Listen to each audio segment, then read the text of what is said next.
Hindi, actually, it's really nice kasi nakapagpa-trend kami dun sa morning slot. Nakakapagpa-trend kami everyday. Which is nakakatuwa kasi sabihin nun, nakuha namin yung attention ng mga tao. Nakuha ng Gapwa yung attention ng mga tao, mga viewers, na hindi lang naman actually sila sumusubaybay dun sa story ni Rosa, sa story ako, story ni Andrew. But dun sa mismong story ng show. So it's a nice thing na na-appreciate nila yung ginagawa ng show.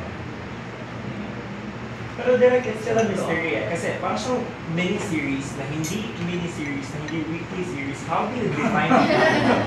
Kasi hanggang ngayon wala pa kami sagot.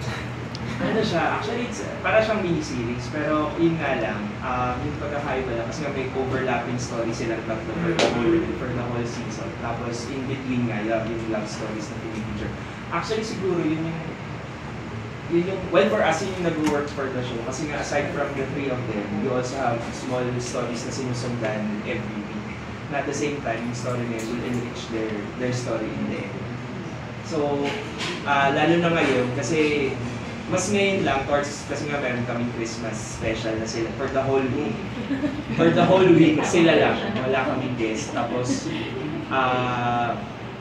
meron nga mga nagre-request sa amin na mas damihan yung part nila. So, starting tomorrow, may mga changes kaming ginawa dun sa Bumuka daw namin